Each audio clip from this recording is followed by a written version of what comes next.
Hello, everybody. This is Diane, Antinatalist, and I feel comfortable doing these videos because I know that my remaining family would not be watching my videos because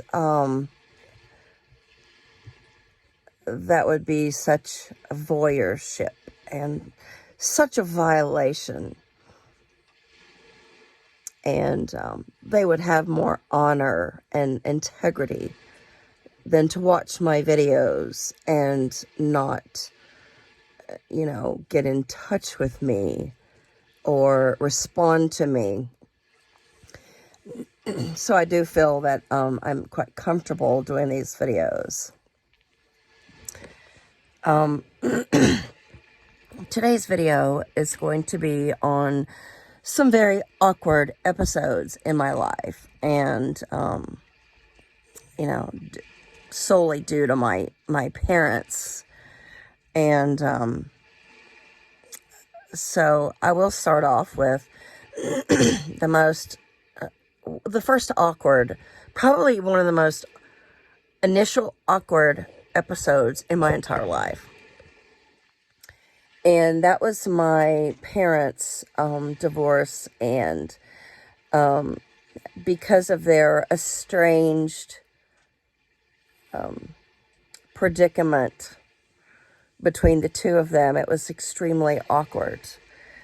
Whenever we would be in the car of one parent during a custody visit drop-off,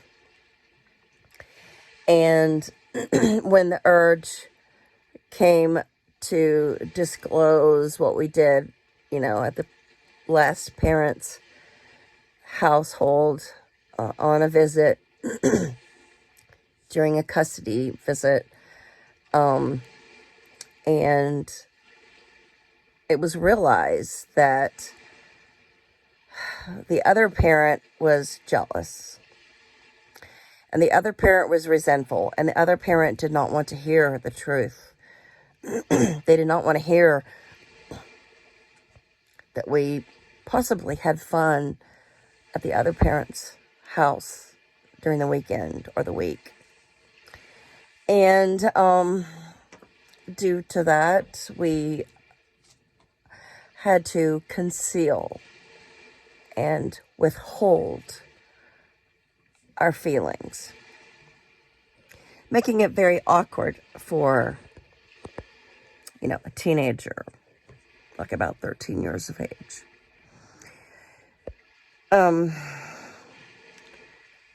It silenced us. It was extremely awkward and embarrassing, and there was no other choice. As soon as we discussed an outing at the other parent's house, the parent who was driving us would show discomfort or such envy and such jealousy. And I learned at that point that people could retard your happiness just because of their jealousy. And there was more to come of that in life. You could not reveal your happiness or, joy because somebody was going to be unhappy or resentful. Move forward to 1980, and I had another really, really awkward moment involving dear old mom, who I know is not watching this video because that would be a real violation Wouldn't it, Carolyn? A real violation. You would be a real voyeur, wouldn't you? But in 1980, it was my first year in college, and unbeknownst to me, I did really well in my first year. And I made the honor roll. And it was because of a lot of hard work and investment in school. And I wasn't even concerned about, grades or that sort of. I was concerned about, passing a course or passing a test. But I wasn't concerned about grades overall or, being on some honor roll. So the mail came. And I was living with my mom and my stepdad. And I opened the college letter, which had my, grades reflected on it. And I said, I made the honor roll. And I will never forget my mom's response. She literally froze. She literally froze with jealousy and just disgust. Now, I know many of you are thinking, why would your mom be disgusted at your accomplishments? Well, you don't know my mom. You don't know my situation. My family was very different than your situation and your family. So yes, when she did not give me any praise, any appreciation, any gratification, I knew then and there that I had to conceal my own happiness so as not to affect her negatively. Yes, I was the daughter of a narcissistic mother. I had to make sure that she was not unhappy or made jealous. And that's been the story of my life. I have to be on guard so the other person's feelings are not affected by my happiness. So, I was never congratulated for being on the honor roll. I was never given, a pat on the back. Never appreciation. I was never honored. Never any gratitude. However, during my entire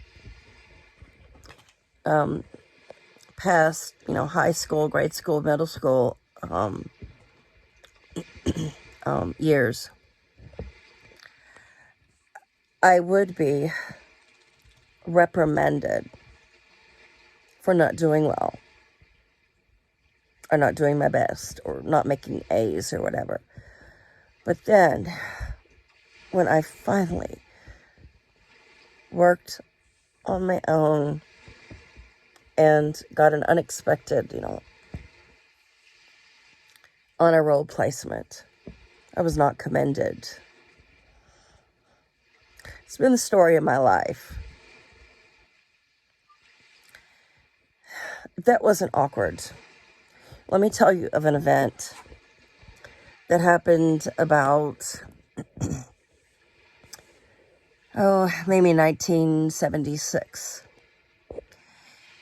And this haunts me today.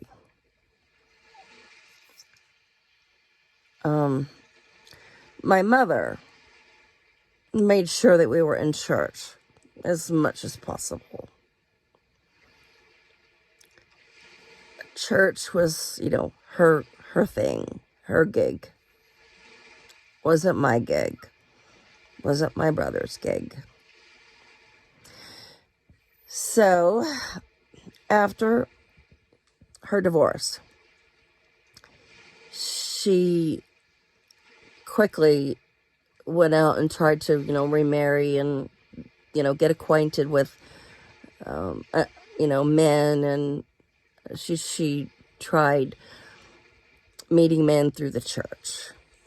There was a singles Sunday school meetup of sorts, but it was an hour before the other Sunday schools took place.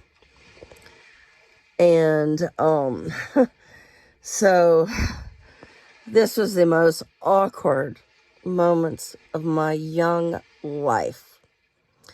And I was let me think, maybe 14 years of age. And my mom lived in another city, so when we visited her on the weekend, we were, we were confronted with, children from, or teenagers from another school district. And this was in Texas. And so my mom dropped us off on Sunday mornings, an hour before, our Sunday school started, so she could attend the singles meetup. Now, by my reliving this situation, you might think that it was no big deal because it didn't happen to you. So, and unless you're an empath or a highly sensitive person, you won't really see, anything wrong with this situation. But my mom dropped me and my brother off an hour earlier than, our own Sunday school. Now, here's what I did.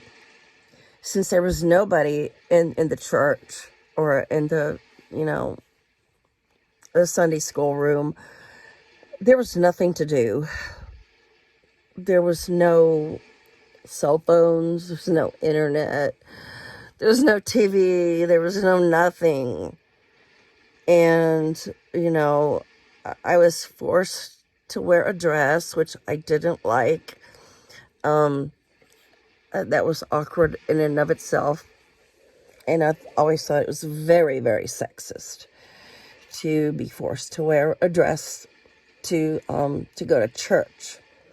There was always a different set of rules for women, for girls, teenagers.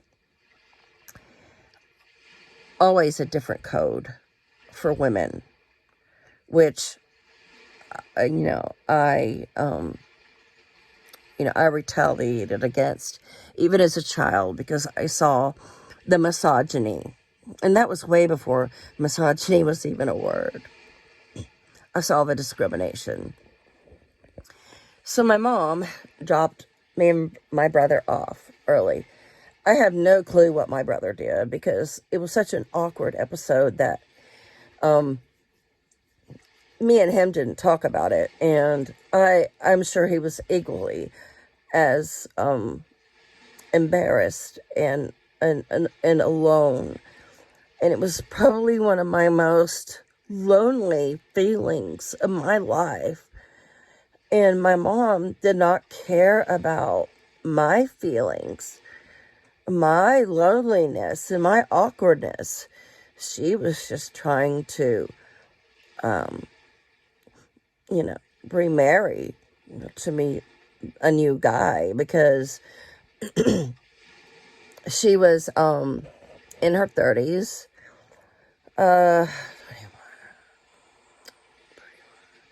Maybe mid-30s when she got divorced. So all she could think about was her own situation and not her children's, most needy years of their lives. But if you could imagine a young girl just feeling so alone. And I I resided in the bathroom. I hung out in the bathroom because there was absolutely nowhere to go. There was nobody around. And even if it was awkward enough, going to a church and a Sunday school in a city that was not, the city that I grew up in, the high school that I went to, this is another city, so we had to make, new friends for the weekend, and we weren't even amongst our peers in this particular church. So I sat on the bathroom countertop where the sink was, in my dress, which I hated wearing. And literally, in a horrified fashion, I just, counted the minutes down until the hour disappeared. And that hour was the longest hour in my entire life. The most awkward hour in my entire life. I had no choice. I had no choice that I was there. I was isolated. I was embarrassed. I was lonely and alone. And I know that my mom would never see fit to understand my predicament or our predicament. But it was extremely isolating. And, there wouldn't be too many people to share such an episode with, or to share such awkwardness with, because I didn't know anybody that had divorced parents. My friends, my close friends had, solid families and close families. And the fact that we had to uphold, the custody visit on the weekend, and to go to another city, which my mom decided to live in, as opposed to, getting a place in the city that me and my brother went to high school in. She just made things really, really awkward. And it just haunts me today. Now, why am I posting this on an antinatalist forum and channel? It's to show that, your entire life from the very get-go impacts you. No matter what you had happen in your life, no matter whether, you were a sick child and always in the hospital. I don't know, maybe you were a child like one of my schoolmates and he urinated in his seat because a teacher would not let him go to the bathroom. I'm sure that impacts that person for the rest of his life. But those days in the bathroom, just sitting on the counter, alone and lonely, have impacted me until now. And, even though I feel embarrassment for it, the embarrassment goes on my mom's shoulders, not mine. But she will never feel that embarrassment. She got off scot-free. I'm the one that yielded the torment of being alone. And I felt I deserved so much more. I did not want to visit my mom on the weekends, but the custody visit was court ordered. And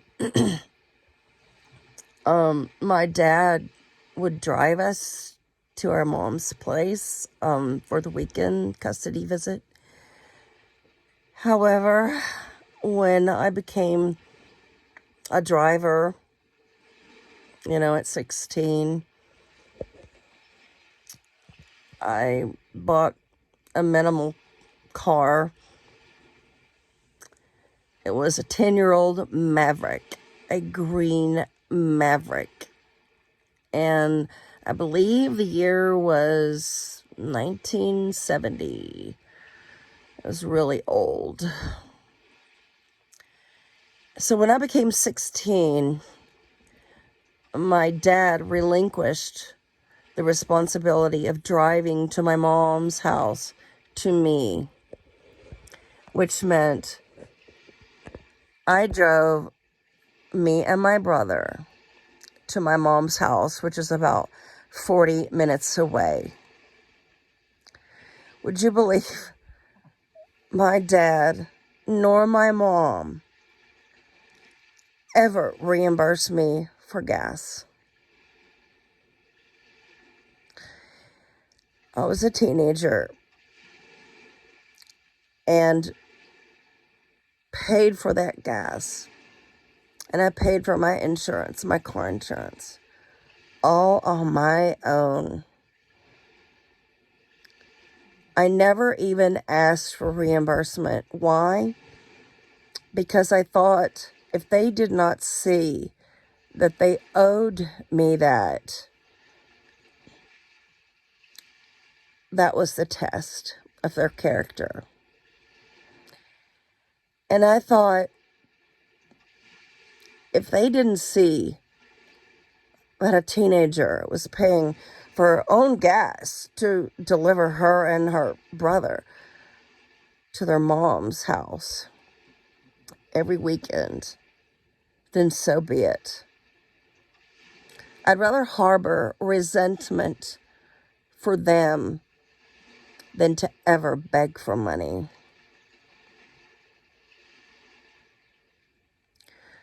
So I'm reliving this awkward moment today, and maybe you have your own awkward moments, but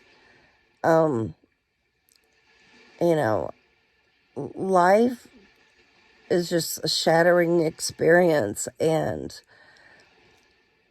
everybody can recollect some episodes in their lives where they were unhappy or unfairly treated and mistreated. And I was greatly mistreated in my own nuclear family. Those dollars that I paid in gas money were needed by me. I had a family that did not support me, who did not send me to college, who did not pay for my books, who did not pay for my clothing, who did not pay for my car, nor my insurance, nor my gas.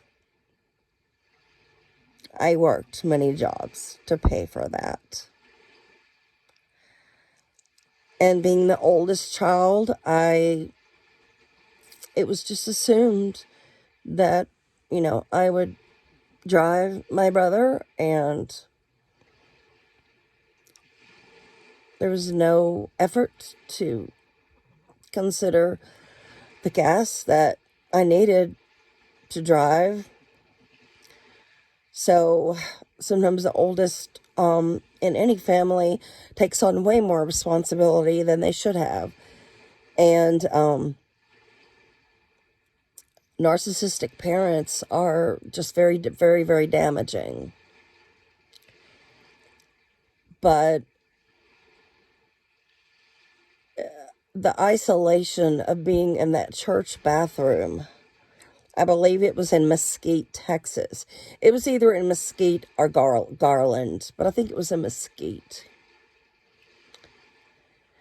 Just sitting there lonely, just twiddling my thumbs, just looking at the walls. And my mother placed me in that position. She doesn't even deserve to hear the agony that they put me in because she didn't consider it in the first place. If she considered my feelings or even my brother's, she would not have dropped us off. She would have made other plans, or, she would have given us something to do, or, maybe told us to stay in the car and listen to music or something, but it was horrifying. And I don't know how this feels, hearing it, through my voice so many years later.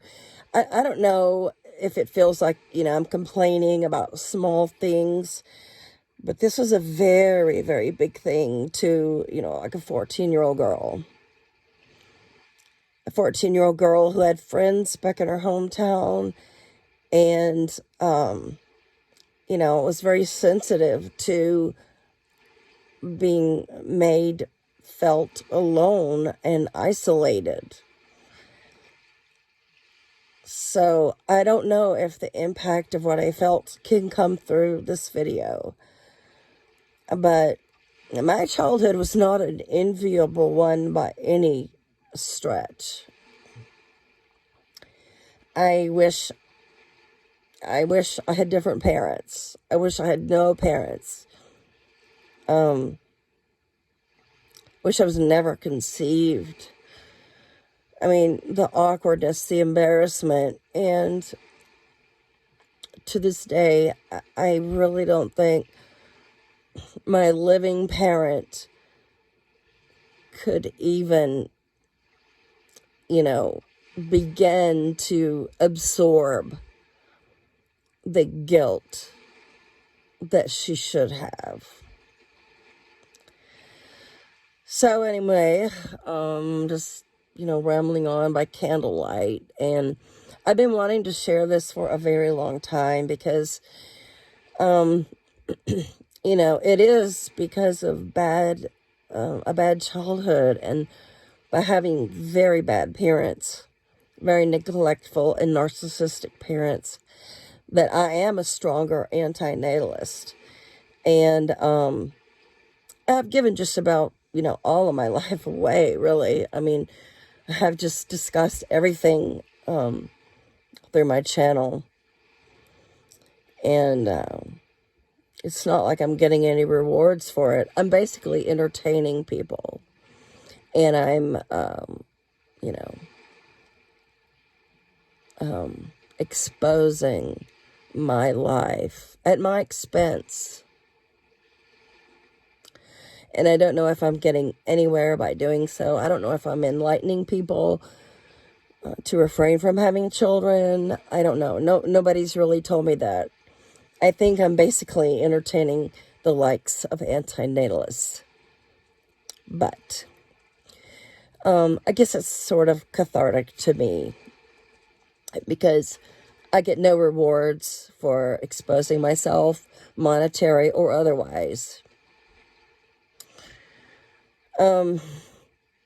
If you had similar experiences, please jot them down below, because, I have never met anyone who had the identical experiences that I had.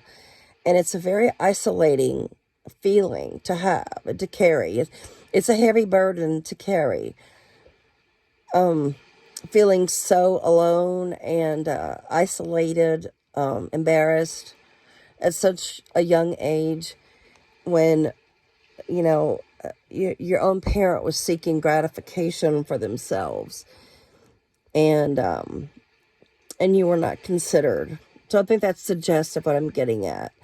My parents, both of them, were extremely selfish and just unconcerned about our feelings, our welfare, and our future. It was all about them. So thank you for watching for 30 minutes.